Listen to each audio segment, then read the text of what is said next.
第二种侧锋，哎，有没有这里？哦，好像没有那个竖线啊。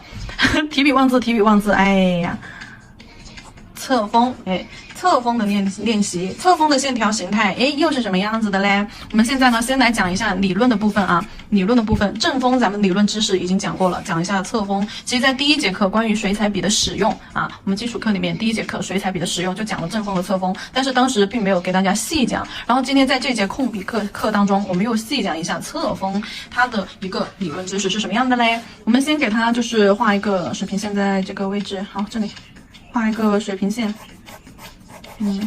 好，然后在这个方向里面，我们去画一支笔，比如说这个就是我们的纸面啊，这里是我纸面或者是甲片的一个表面，然后我们去画一个笔，笔的话就不再是像基础课里面它是垂直的了啊，正锋啊，像正锋里面它是垂直的，这里的笔的话就得是侧的，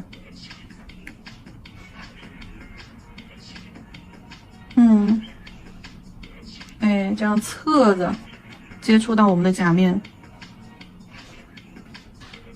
笔和我们的甲面或者是纸面之间，它这里是有一个角，哎，小于90度，小于90度角。但这个角的一个大小啊，这个角度大小，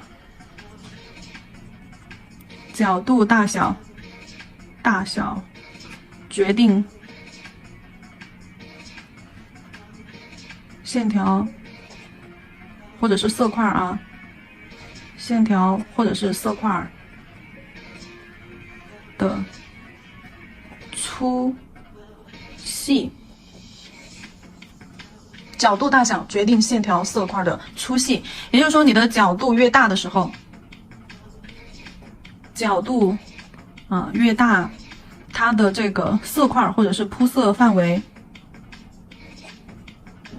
铺色或上色范围啊，铺色或上色范围就越小啊，这是我自己的一个理解方式啊。你们根据我的一个叙述啊，我的一个讲述来看一下我这个笔记啊。角度越大的时候，它的铺色范围越小，什么意思？等一下我给大家操作，咱们先把理论给大家捋顺一下啊，先捋一下，因为这一部分的理论其实是基于咱们的第一节课啊，基础课的第一节课关于水彩笔的使用当中啊，笔的用法、正锋、侧锋那个知识点去给大家做了一个延伸讲解啊，所以说都不是第一次听啊，都不是说纯小白，所以说一点一点的去给大家剖析开来。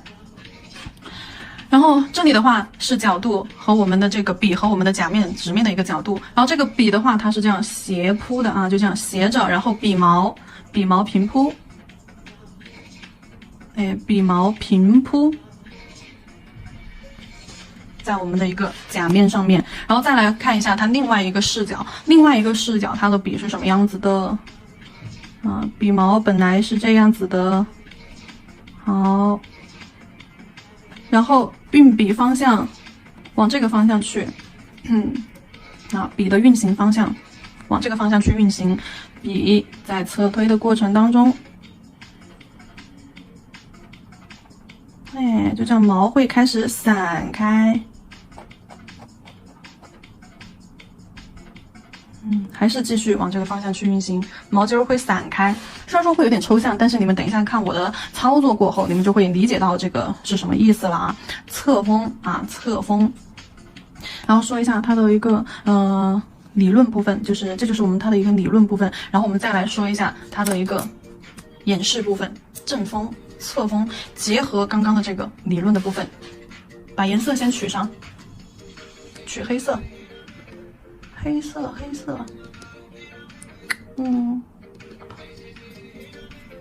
好。然后我们再说一下啊，就刚刚我们演示正锋的时候，线条的运笔方向和我们的笔尖啊方向是一致的。比如说我要往下运行，那么会顺着我的笔的方向去运行，对吧？啊，顺着这样子去走，哎，不管是横还是斜，都会往我笔倒的那个方向，顺着我的笔毛去画。这是正锋。那侧锋的话肯定不能顺着了，我得逆着啊，这样子，哎，这样子去逆着我们的笔毛这样子去画。本身顺着的话，我应该这个角度，我笔往这个方向去放。本身顺着笔毛的话，应该是往这个角度来去的，对不对？这样子笔毛才是顺的嘛。但是我们要侧着逆着来啊，或者是往这个方向，哎，啊，这样子扫过来也行，哎，或者是我这样子竖着扫，哎，笔有点干，或者是我这样子，哎，横着往上，哎，往下。啊，都行。那在侧锋画出来的时候，咱们的这个锋利感就非常的强啊，要么就像这种三角刀片儿啊，要么就像一个小笋子、小尖角儿啊，要么就像一个小竹片儿一样，它是带锋利感的。然后我们说一下，笔毛平铺，哎，它和我们的纸面是呈这个视角去的啊，要么就是这样子立起来啊，要么就是完整的这样子给它放平。这个角度是指的哪一个角度？能看明白吧？就是笔尖和我们本子和我们纸的这个角度，指的是哪一个角度？就是这个角度。哎，这个地方应该给你们拍个照。这个角度啊，这样子给你们看，能看出来吧？就这个角度啊，就是这个角度啊，我没办法给你们截图，给你们画个圈圈出来啊，就这个角度，笔和我们的纸面接触的这个角度啊，就决定了我们色块的大小。那这里的话，给大家演示一下，笔上吸满颜色。如果说我将笔抬起来，不垂直啊，不垂直，我将笔稍微抬起来一点，然后侧推平铺，好，是这么宽。然后我再将笔啊从这个角度再倒下来一点，好，然后再去侧推平铺，哎，是这么宽。然后我再从这个角度再把笔放平，哎，再把笔放平，手得看我的手是不是就往上提一下，哎，掌心就要往下盖下来，好，再放平，看一下。所以说这个理解到这个部分的意思了吧？笔毛平铺，角度大小决定了我们线条以及或者是色块的一个粗细，角度越大，铺色的范围越小，能明白吧？角度越大，铺色范围越小，角度越小啊，铺色范围越大，这里能够理解到了是不是？来，线条的形式。如果说，这里再讲一个点，就是很多宝子在后面练习的过程当中啊，侧锋、正锋的一个练习当中，会发现颜色不均匀，就是只剩下一条线侧推出来。如果说出现这种情况，只能说你取色的位置不对啊。当你的颜色全部汇集在毛尖儿的时候，你在侧推的时候是铺不出来这么大的色块的。你的颜色全部都在你的笔尖，也就是说你在侧推的过程当中，笔尖带的这个边线会非常的清晰，而笔腹压的这块区域会非常的浅，说明你的取色位置啊，取色的就是笔尖上颜色的一个分布位置不太对。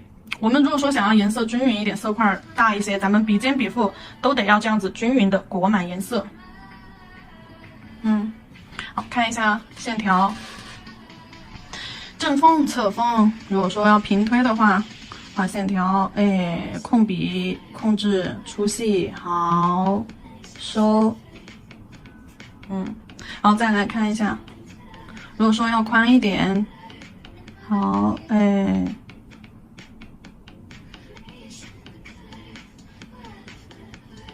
好，哎，收一下尾嘛，收一下尾。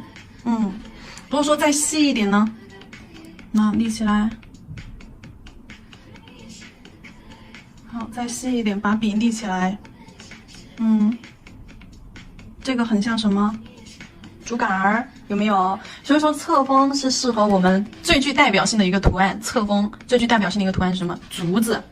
对不对？等一下在旁边去给大家做一下演示。然后这种的话就是水比较就是湿的情况，水多色粉少，浓度大概是在豆浆以及我们的水状浓度的时候，当笔上颜色比较干的时候呢，然后就会走出那种非常酷的一种感觉。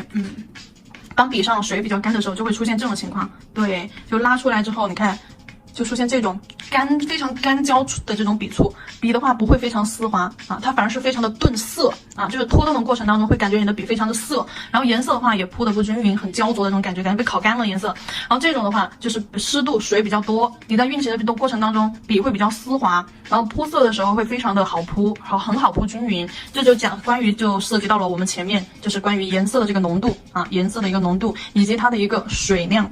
在我们的纸上或者在甲片上呈现出来的一个效果，那这个你就知道后续如果说在彩绘当中，你想要让水彩呈现出这种感觉，比如说我们画的那个，前几天有给大家就是之前有给大家演示过一个那个干枯，就是枯冠，就是残破战损版的那个荷花，战损版的荷花荷叶的位置，咱们是不是就是用的这个？我就是用的这个笔触去画的它的荷花部分，就画出来就感觉它这个，要开败了，马上就快死了的那种感觉，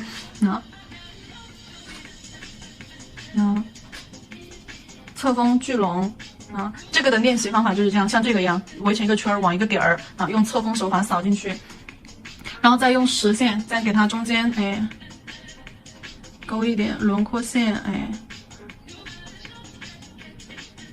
好，荷叶的那种轮廓感还是要有，虽然说有点残破了，对吧？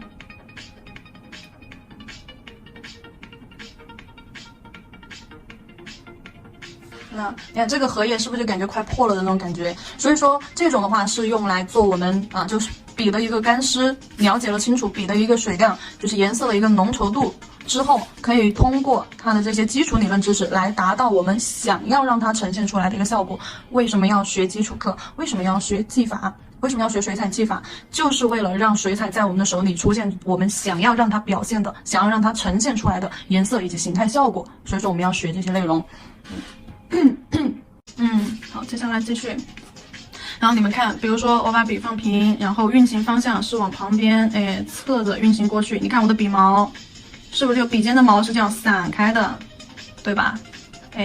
那看笔毛是往后这样散开的，不像正风，正风去运行的时候，线条笔的运行方向是顺着毛，所以说它的毛一直是聚拢的，是不会散开的啊。好。这个就是我们的关于侧锋的理论理论讲解部分。然后现在我再演示一个比较具备标准性的一个东西，竹子。不是在这一步去演示，咱们要先说侧锋，我们要练习的时候去练一些什么内容。你们就像刚刚我把框子画一下，就像刚刚我们正锋的话，你练习控笔需要练习的一些内容是这些内容，这8个内容。侧锋的话就要简单很多了。我画一个小格子，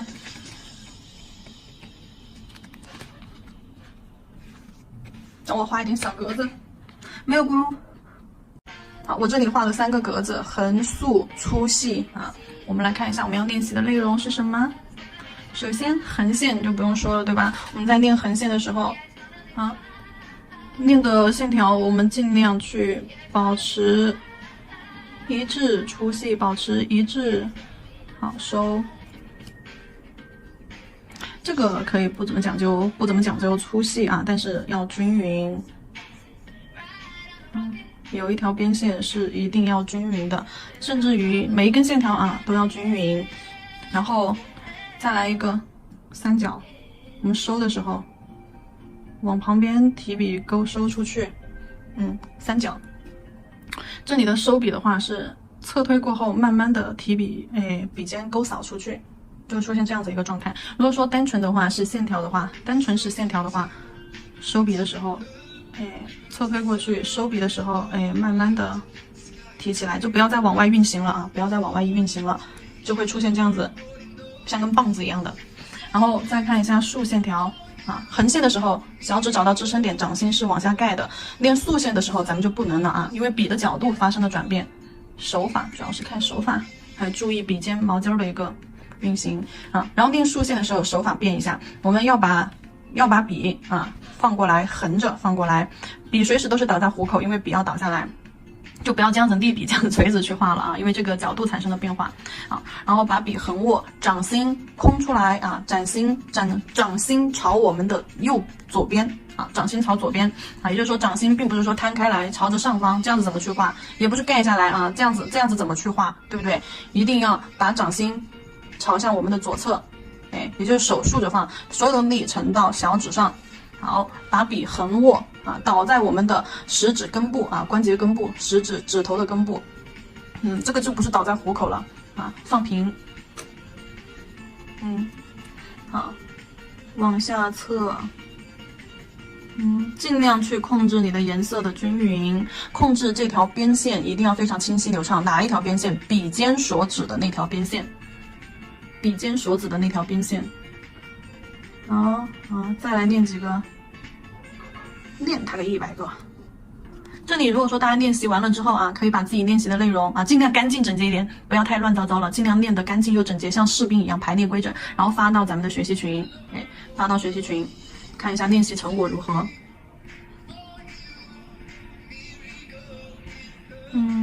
好，还有那种这个不是粗细变化，继续。如果说想要画那种三角片的，侧锋往下快速，提笔往下扫，提笔往下扫，带出这样子的一个尖儿，钉子，像个钉子一样。每一个动作练它个100遍，你还不会控笔，那完犊子。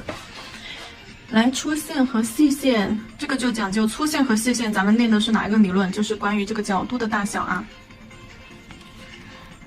首先我们把笔抬起来一些啊，把笔抬起来一些，看一下这个角度，然后手指头往前往前捏，就不是这样往后把笔非常长了啊。我们把笔收短一点，指头往前扒了，把笔收短一点，这样子就好立起来了呀，对不对？来，这个角度我们用笔尖压笔尖，侧锋往下。干了，压笔尖，侧锋往下，好，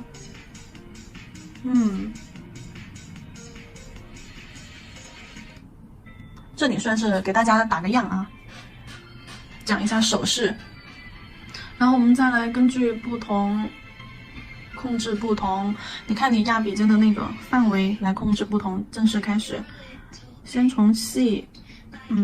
先从细，然后再到粗，压一下笔尖力度，压一下笔尖力度，它就变粗。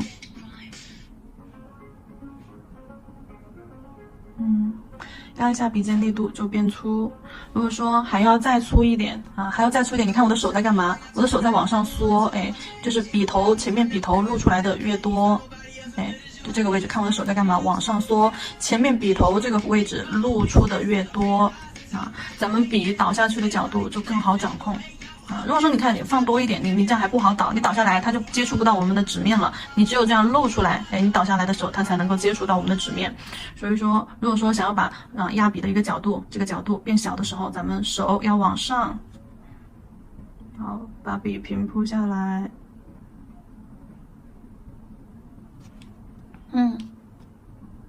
对不对？再细一点的有没有？再细一点的，笔尖立起来，笔尖立起来，好，压笔尖，笔立起来你看一下这个角度立起来，然后压笔尖顺着笔毛方向横压下去，然后侧着笔毛方向往下，对。然后再结合这个练完了，横线、竖线，然后粗细条和细线条练完了之后，我们来看一下竹子，在这个位置画一下竹子吧。后面的课程里面有关于竹子结构部分的一个详细讲解包括款式课里面也有竹子的讲解，所以说这里的话我不会去给大家细讲竹子的结构，咱们只是演示一下这个笔法。对，竹杆儿咱们是不是用的侧锋去勾线条？侧锋画线条。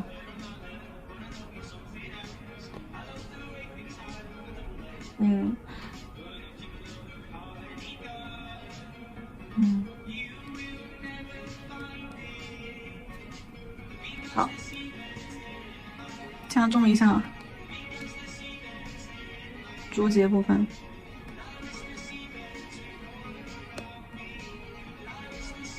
好，然后枝干就直接正锋勾一点小细线，往外。这个笔法是勾线技法勾线技法的理论咱们还没讲，咱们才讲到侧锋侧锋的一个控笔。然后再讲一下竹叶，咱们前面演示了正锋，对吧？正锋的竹叶，这里我画2种这一块我们去画一点正锋的竹叶。正锋的竹叶的话，笔立起来。笔立起来，压笔尖提顺着笔毛方向正锋去画。你看画出来的这个叶子就是粗细非常的流畅，很自然，像一个针一样，过渡又很自然，很锋利，形非常的好。好，顺着笔毛倒下去的方向去运笔提笔钩，顺着笔毛的方向提笔运笔钩。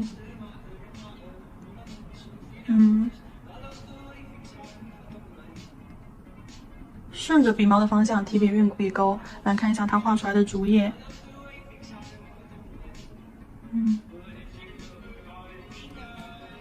对不对？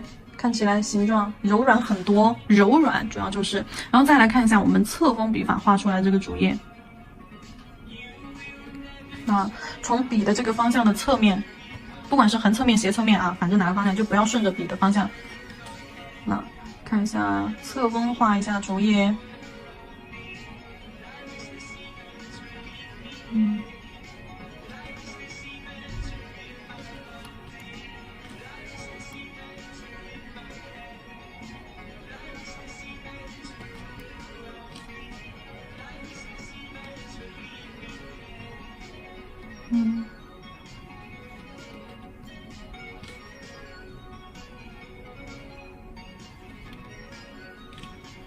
叶子之间交错，组合与组合之间去交错，这里空间不够了。